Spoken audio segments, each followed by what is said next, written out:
Good morning, students. There is a word called challenge. The meaning is a person who is handicapped. In Japanese, it is called person with a disability. Why is English so beautiful? Because it's a beautiful language.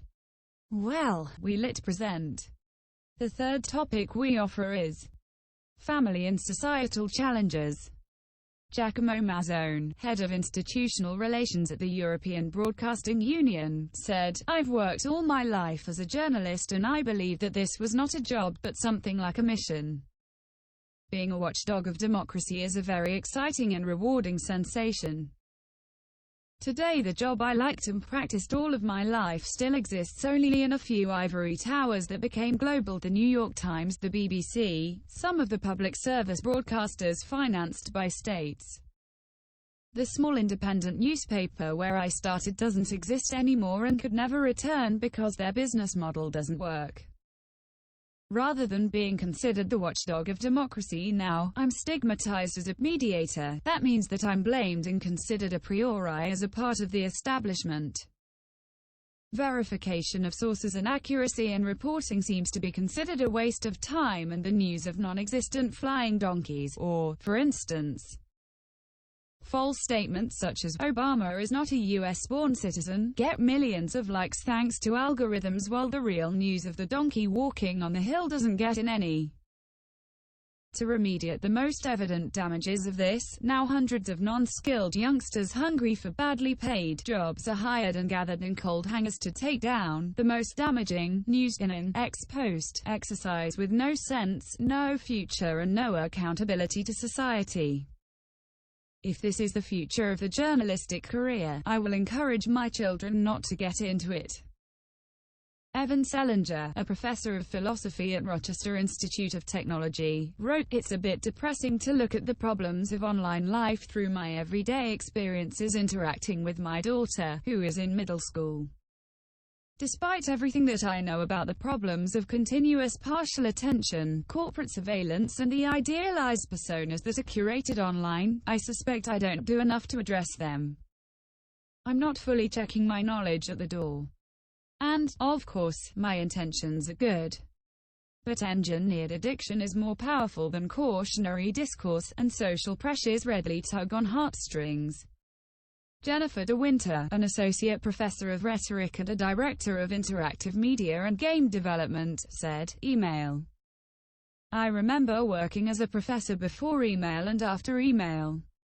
The insidious belief that we should always be available, always ready to answer questions for anyone about anything, is one of the most highly detrimental changes that I have seen. The same can be said about whatever dominant electronic communication technology a community uses. I think, too, about raising my 2 children. And, this will sound ironic, counterintuitive, but I teach game development in a well-ranked university games program while I simultaneously limit my children's time on games.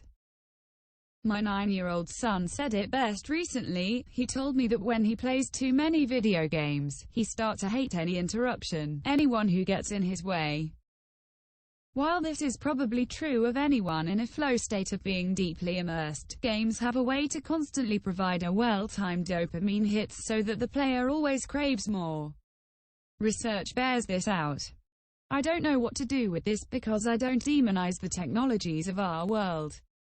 I am constantly watching and evaluating their impact, nevertheless." A professor in media studies at a Norwegian university commented, "When we are on vacation in the mountains with no internet or cell coverage, the mood of the whole family improves. We are more together and present in the moment." A research leader at one of the top 5 global technology companies said, "Digital technology allows us to follow our children's school progress in detail. This enables parents to detect signs that a child is having trouble and administrators to detect signs that a teacher is not performing effectively. It also increases the stress on children and teachers who realize they are constantly observed and no longer have the same opportunities to correct their performance on their own.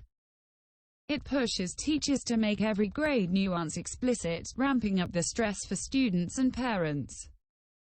Such double-edged swords are common, and we don't have any idea how to evaluate the net impact. A pre-law student said, "Anxiety and depression have been on the rise in those within my generation.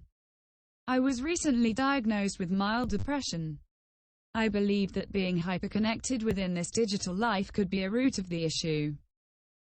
I find myself, my mood and thoughts, influenced tremendously by scrolling mindlessly on social media platforms and by the content that I come across daily, even hourly. It has become increasingly hard to not constantly compare the reality of my life with those reflected through my iPhone screen, and, even though I am aware of the false reality of the profiles I come across, it is hard not to have my own self-esteem and confidence plummet when I come across a perfectly tailored life. Netflix and all of the streaming sites have proven to be hazardous for my productivity, as I have become effortlessly addicted to them as a means of distraction and procrastination. I also see this constant hyperconnectedness impacting my friends. It worries me, truly does, to see the impact it is having on my family, as my parents are constantly struggling to catch up to the newest innovation that impacts their daily lives, and my little sister has seemingly found life behind a screen. She has adapted so quickly to life with an iPhone that she does not even remember ever playing with the traditional toys she once enjoyed." An anonymous respondent wrote, "Recently I participated in a family reunion attended by a 2-year-old child. When the child's behavior became too disruptive of adult conversation, she was given a tablet and shown the movie Frozen. The child became mesmerized and nonverbal, almost in a trance-like state. I compare this to when my children were young and were entertained by non-digital distractions, human contact, arts and crafts, a story, and I wonder what the impact of this very early digital exposure will be. Engagement with technology is starting very young, and we don't really know what the impact will be," an anonymous respondent said.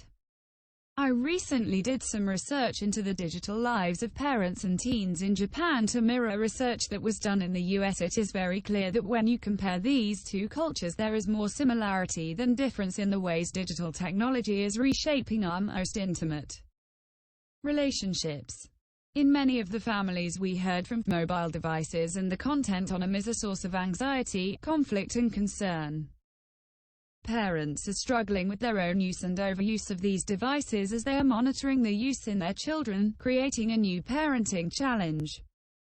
One of the most alarming bits of data from this study was the number of teens who reported that they sometimes felt their cell phone was more important to their parents than they were 20%. This is just not a message we want to send our children. A North American professor wrote, "There is almost no one with whom I regularly interact solely face-to-face. I spend an inordinate amount of time with digital technology. I communicate via email, use the internet in my research and teaching, use social media for teaching, read the news online and shop online." An executive for a major internet business wrote, "The easy availability of information makes it so much easier for me and my kids to, say, look at a dictionary to gain a basic understanding of a topic. This is why Wikipedia is so useful. But the profusion of digitally enabled entertainment, movies, YouTube, streaming music, video games, and so on, has not, on balance, been good for my kids.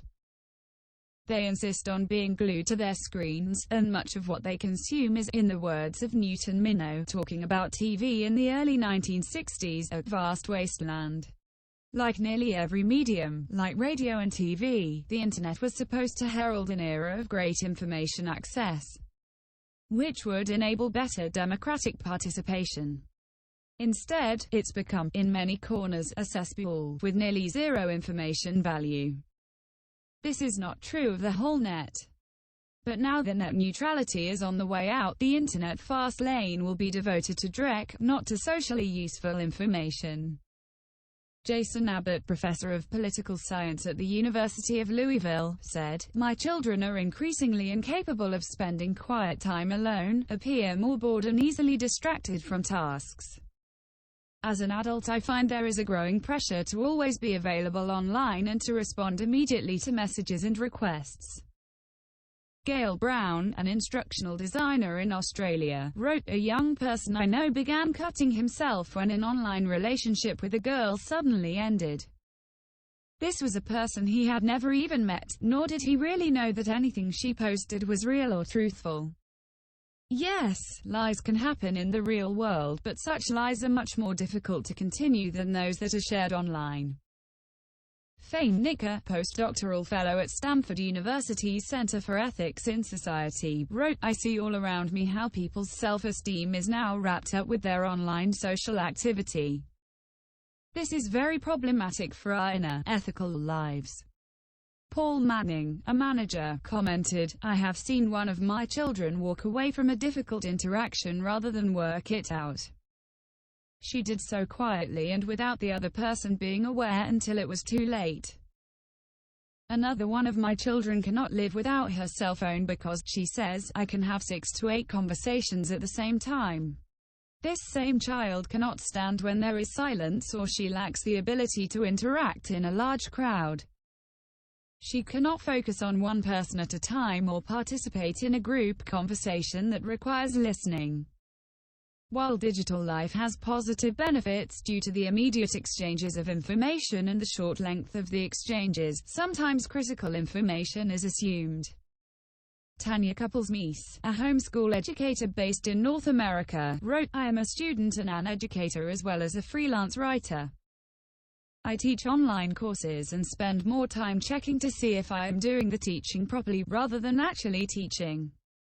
It is also a family problem. My husband also spends a great deal of time on his phone, and if both of us are on our phones, our grandson acts out.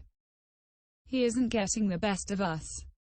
A professor at a college in North America commented, "I have an 11-year-old child who is pulled into technology in ways that can be beneficial, but it is also shaping his childhood in ways that are concerning. I am concerned about this new generation's capacities to balance technology activities when they are so ever-present." A research scientist said, "One of the most palpable changes is how much digital technology has changed the dating landscape and our approach to relationships, especially for those of us who are younger. I'm in my late 20s. We've spent most of our romantic lives with online dating at least being an option. Just as having the constant stimulation of social media available makes it harder to commit to something like reading a book, the constant availability of new partners lowers the threshold for starting something new, which makes people less inclined to stick through the hard parts and build something lasting with a partner.